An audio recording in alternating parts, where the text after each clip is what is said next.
এত সুন্দর একটা গাড়ি, আর এই গাড়িতে যে পরিমাণ মাইলেজ পাওয়া যায় আপনি আর কোনো গাড়িতেই এত বেশি মাইলেজ পাবেন না। 2016 মডেলের একটি টয়োটা প্রিয়াস দেখাচ্ছিলাম আপনাদের, এবং এটি হচ্ছে নিউ শেপের গাড়ি, প্রজেকশন হেডলাইট সহ যথেষ্ট স্মার্ট শেপের একটি গাড়ি। এই গাড়ির 4টি চাকাতেই ডিস্ক ব্রেকের অপশন রয়েছে এবং স্মার্ট অ্যালুরিমের ব্যবহার রয়েছে। গাড়িটির ভিতরের ভিউটা যদি আপনাদেরকে দেখাই, ভিতরে built in leather interior, push স্টার্টের অপশন রয়েছে, হোয়াইট ইন্টেরিয়র, এখানে হোয়াইটের অপশন রয়েছে এবং 6টি এয়ারব্যাগ সিস্টেম সহ চমৎকার কোয়ালিটির একটি প্রিয়াস গাড়ি আপনাদেরকে দেখাচ্ছিলাম। পিছনের সিটে হ্যান্ডরেস্ট রয়েছে এবং প্রচুর পরিমাণ লেগ স্পেসের অপশন রয়েছে। গাড়িটির সামনে পিছনে প্রত্যেকটা গ্লাস অরিজিনাল, পিছনের লাইটগুলো যথেষ্ট সুন্দর, স্পয়লার সিস্টেম সহ যথেষ্ট স্মার্ট একটি গাড়ি দেখতে পাচ্ছিলেন।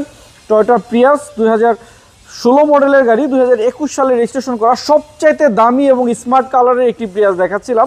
আর এই গাড়িটির দাম চাচ্ছিলাম 22,50,000 টাকা। তো প্রাইসটি আলোচনা করে আমরা অনেকটাই কমিয়ে দিতে পারবো। ধন্যবাদ সবাইকে।